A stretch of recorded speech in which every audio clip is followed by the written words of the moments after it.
ሰላም ጤና ይስጥልን የተከበራችሁ የኢትዮ ዜና ቤተሰቦች እንዴት አላችሁ? ዝርዝር ዜናዎቻችን የተለያዩ ጉዳዮችን አጠናክሮ ከሰዓት ጀምሮ ወደ እናንተ መድረሱን ይቀጥላል። ቻናሉን ሰብስክራይብ እያደረጋችሁና መረጃዎችንም ላይክ እያደረጋችሁ ለበርካቶች እያጋራችሁ አብራችሁን ትዘልቁ ዘንድ ከወዲሁ በአክብሮት እንጠይቃለን።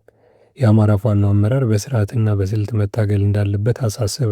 አብይ ያመጣውን ተራ ወታደር እየገደልን አንቀጥልም ያለው የፋኖ አመራሩ ከአሁኑ በኋላ ጀነራሎቹና የአብይ ስስ ብልቶች ላይ መተኮስ አለብን ሲል አሳሰበ።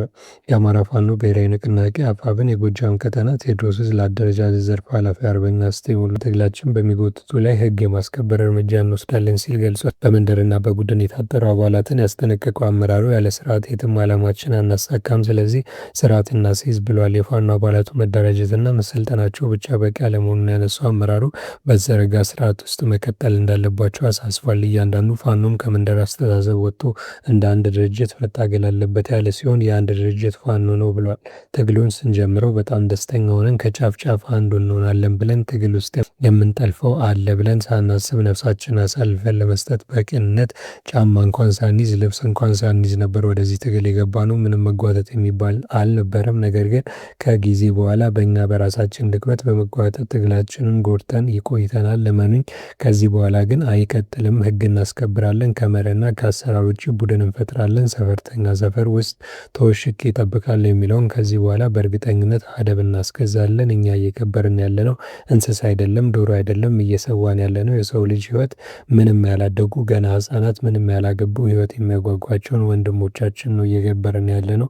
በዚህ የሚቀልዱትን እናስቆማለን። የትም ቀጠና ላይ እነዚህን ካለን እንይዛለን፣ ሌላም ቦታ ላይ ካለ እንይዛለን እንጂ በሰው ልጅ ህይወት እየተቀለደ እየጎተተን አንቀጥልም ከዚህ በኋላ ሲልም ተናግሯል። ይህ ዓለም ሲፈጠር ትልቁ ነገር ስርዓት ነው፣ የተፈጠረለት ስርዓት ነው። ለትልቁ ነገር በእምነታችንም ብትሄዱ፣ በስርዓተ መንግስቱ ብትሄዱ፣ በመስተጋብር ትልቁ ነገር ስርዓት ነው። እኛ ደግሞ ያጣነው ይህንን ነው። ስርዓት የሌለው ትግል፣ ስርዓት የሌለው ዓላማውን ሊመታ አይችልም። ትግልም ትግል ሊሆን አይችልም። ስለዚህ ስርዓት እናስከብራለን የምላችሁ በማለት ተናግረዋል። አመራሩ አክለውም መግደልና መዋጋት ብቻ ድል አያመጣም ያሉ ሲሆን በስልትና በስርዓት መታገል አለብን ብለዋል። እንዲሁም ፋኖ አብይ ያመጣውን አባል ወታደር ሲገድል አይኖርም ያለው አርበኛው ከአሁን በኋላ ጀነራሎቹ ላይና የአብይ ስስ ብልቶች ላይ መተኮስ አለብን ሲልም ገልጿል።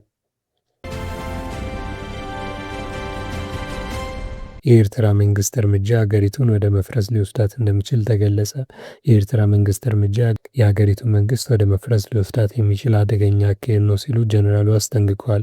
የኤርትራ ከባድ መሳሪያዎች ትግራይ መግባታቸውን የገለጹት ጀነራሉ የኢትዮጵያ መከላከያ እርምጃ የኤርትራን መንግስት ሊያፈርስ ይችላል ሲሉ ጥብቅ ማስጠንቀቂያ ሰጥተዋል። በኬንያ የኢትዮጵያ ባለሙሉ ስልጣን አምባሳደር የሆኑት ወታደራዊ መኮንን ጀነራል ባጫ ደበሌ በትላንትናው ዕለት ሪቪውቲንግ ታሪክ የድረገጽ ላይ ባስነበቡት ጽሑፍ የኤርትራ መንግስት የኢትዮጵያ ሉዓላዊነትን የግዛት አንድነት ለመጣስ እያደረገ ያለው ወታደራዊ እንቅስቃሴ ሀገሪቱን መንግስት አልባ ሊያደርጋት የሚችል እጅግ አደገኛ እርምጃ መሆኑን አሳስበዋል።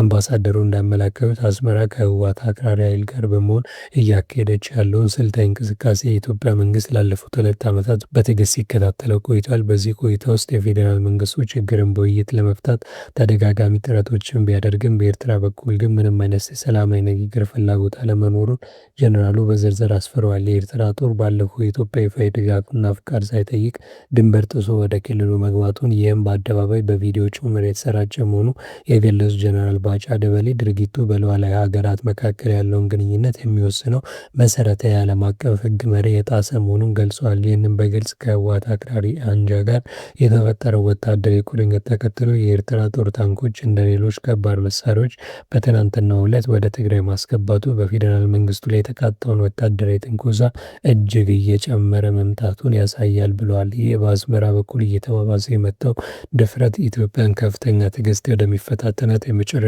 ምዕራፍ የተሸጋገረበት መሆኑን ጠቅሰው ኢትዮጵያ ራሷን የመከላከል ህጋዊ መብቷ በተባበሩት መንግስታት ድርጅት ቻርተር ጭምር የተደገፈ መሆኑን አስገንዝበዋል። ኢትዮጵያ ቀውሱን በትዕግስት ብትመለከትም የአውሮፓ ህብረት ተደጋጋሚ መግለጫዎችን ቢያወጣም እንዲሁም የአሜሪካ መንግስት በአስመራ ላይ ማዕቀብ ቢጥልም በመሬት ላይ የተለወጠ ነገር ባለመኖሩ ብሔራዊ ብሔራዊ ደህንነቷን ለአደጋ አጋልጣ በዚህ ሁኔታ ልትቀጥል እንደማትችል አምባሳደሩ በጥብቅ ጠቁመዋል። የኢትዮጵያ መንግስት የራሱን ሉዓላዊነት፣ የግዛት ደህንነት፣ የዜጎች ሰላም በቀዳሚነት የመጠበቅ ግዴታ ያለበት ከመሆኑም በላይ በአሁኑ ወቅት በቁጥረኝነት እየተሸጠ ያለውን የትግራይ ህዝብ መብት የማስከበር ኃላፊነት እንዳለበትም አሳስበዋል። በመሆኑም ሀገሪቱ የግዛት አንድነቷ ለማስከበር የምትወስደው ማናቸውም ወታደራዊ እርምጃ ቀጠናው ወደ ከፋ ቀውስ ብሎም መንግስት ወደ መፍረስ ሊወስዳት እንደሚችልና በዚህም ሳቢያ የሚከተለው ሰብአዊ፣ ፖለቲካዊና የደህንነት ከባድ ሸክም በአካባቢው መረጋጋት እንዲመጣ በሚሰሩ ቀጠናዊና ዓለም አቀፋዊ ኃይሎች ላይ ጭምር የሚወድቅ መሆኑን ጄኔራል ባጫ ደበሌ አስታውቀዋል። የተወደዳችሁ የቻናላችን ቤተሰቦች ለሰዓት ያዝናቸው አዳዲስ ሰበር መረጃዎች እነዚህ ነበሩ። ከቆይታ በኋላ በሌሎች መረጃዎች ድጋሚ እንገናኛለን። እስከዛ በያላችሁበት መልካም ጊዜን ተመኘን።